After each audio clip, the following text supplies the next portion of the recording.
네, 여러분 안녕하십니까. 경제 시사 토크 사이다 김영롱입니다.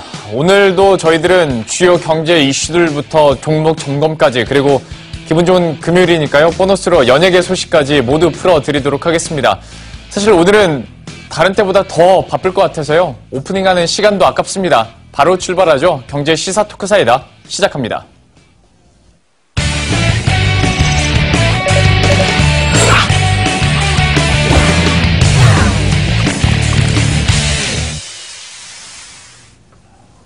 예, 심층 토크부터 부지런히 시작을 해보죠. 오늘 최영일 경제시사평론가, KTB투자증권의 최현규 연구원과 함께합니다. 어서 오십시오. 안녕하세요. 예. 안녕하세요. 오늘의 첫 번째 주제부터 화면 통해서 함께 확인하고 심층 토크 이어가보도록 하겠습니다.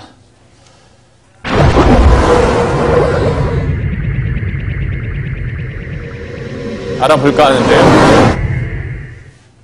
갑자기 웬 셀트리온이냐? 저희가 핫하게 한번 준비를 해봤습니다. 청와대 국민청원으로 올라온 셀트리온 공매도와 관련된 게시글이 올라왔는데요. 현재 보시고 있는 이 화면입니다. 현재 15,000명 이상이 참여한 상태인데요. 제가 주요 골자만 짧게 한번 소개를 해드리면 하루에 4,550억이 넘는 금액이 셀트리온 공매도로 나오고 있다. 과연 이게 어떤 이유로 누구의 자금으로 그토록 오랜 기간 동안에 공매도가 멈추지 않는 것이냐.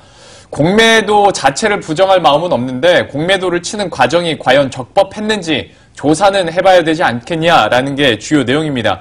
특히 공매도 자체가 우리나라에서는 특히 이제 개인 투자자에게는 좀 불리하게, 그러니까 사실상 하기 힘든 상황이고 외국인과 기관이 주로 쓰는 기법이다 보니까 여기에 대한 역기능을 좀 지적하는 모습이었는데요. 하다 보니 오히려 공매도로 인해서 시장 교란 행위가 일어날 수 있다라는 부분, 그러니까 우리나라만의 공매도 특성도 어느 정도 좀 감안을 해야 될 것 같습니다. 또한 셀트리온은 사실 지금까지도 워낙 공매도와의 전쟁을 선포해 왔기 때문에 지난 6년 동안 노력은 해왔는데 달라질 것이 없다 보니까 좀 다시 한번 청와대 국민청원 글로 올라온 것 같고요.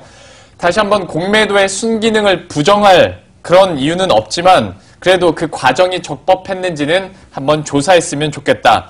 과연 우리나라 1등 바이오 기업인 셀트리온이 공매도 잔고도 1등이라는 게 잘 이해가 가지 않는다라는 부분을 얘기해 줬습니다.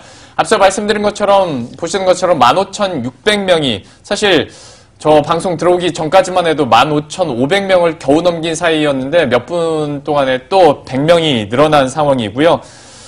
셀트리온의 공매도에 대해서는 시장에서 정말 오랫동안 얘기가 돼 왔고 서정진 회장 같은 경우에도 다시 한번 정말 강력하게 얘기를 했었고 하지만 코스피 이전 상장과 그리고 코스피 200 특례 편입에도 불구하고 이걸로 공매도가 좀 줄어들 수 있다라는 얘기가 나왔음에도 불구하고 사실 바뀐 건 그렇게 크지 않아서요. 바뀐 건 없죠. 예, 청원 게시판에 올라온 것 같은데 그래서 이게 쉽게 풀릴 일은 아닌데. 풀릴 일이 아닙니다. 네. 그러니까 사실은 셀트리온 입장에서 또 소액주주 입장에서는 벌써 한 6년여 아주 공매도를 지긋지긋해 했습니다. 네. 사실은 이게 코스피로 가느냐 마느냐 고민의 상황에서 차라리 코스피로 가면 이 코스닥에서 그동안 시달렸던 공매도를 좀 떼어버리고 갈 수 있지 않겠는가. 그런 얘기가 있었죠. 하는 막연한 기대감이 있었는데 이게 막연한 기대감이라고 말씀드리는 게 이 증시의 전문가들은 코스피로 가면 더 쉬워진다.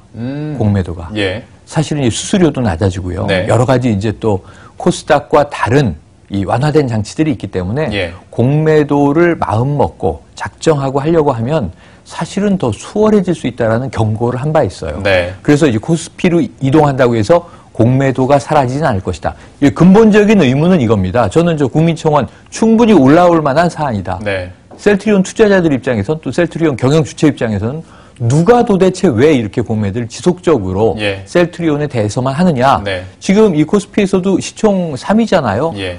삼성전자보다 훨씬 많습니다. 월등히 공매도 금액이.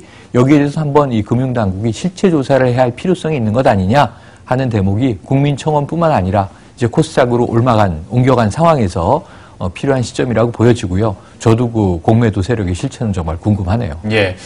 더 사실 막연했던 게 코스피 이전 상장한 이후에 코스피 200으로 편입되면 또 좀 줄어들지 않겠냐라는 네. 또 막연한 기대감들이 있었는데 오히려 그 직전에 공매도 비율이 또 높아지는 결과, 현상이 나타나기도 했었고 사실 근데 이게 앞에서도 제가 잠깐 코멘트는 했는데 우리나라만의 어떤 공매도 기법 혹은 시장에 대한 특수성도 살펴야 되는 거 아니겠습니까? 공매도 제도 자체를 예. 소액 투자자들 중에 좀 적극적이고 극단적인 분들은 예. 우리나라에선 공매도가 적합하지 않은 것 같다. 예. 시간차 공작의 어떤 그런 방식으로만 있죠. 장치로만 쓰이는 것 아니냐. 그런데다가 원천적으로 개인은 할 수 없고 말씀하신 대로 기관이나 외국인만 주로 할 수 있는 기법이 별도로 지금 작동하고 있는 거기 때문에 예. 형평성의 문제도 위배된다. 이런 이유로 공매도 제도를 없애달라는 이 요청이 많았어요. 예. 다만 당시에 이제 국민청원 없었습니다. 국민청원은 지난해 8월에 문재인 정부가 들어서고 예. 청와대에 이제 새로 신설된 게시판에서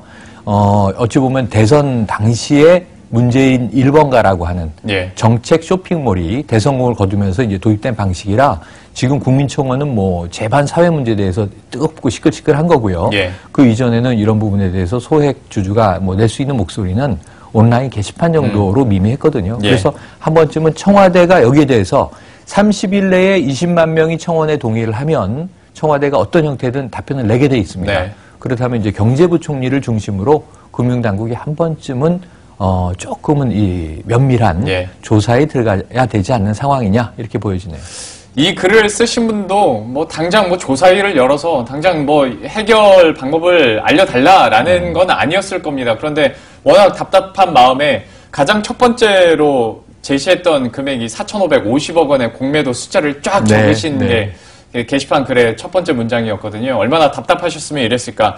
이런 공매도에 대해서 과연 셀트리온의 문제가 조금 사라질 수 있을지 앞으로의 그 흐름들 그리고 금융당국에서도 어떻게 대처할지 한번 체크를 해보도록 하겠습니다. 셀트리온에 대해서 공매도와 관련된 내용 잠깐 건드려 봤고요. 다음 주제는 또 어떻게 될지 화면 통해서 함께 확인하고 오겠습니다.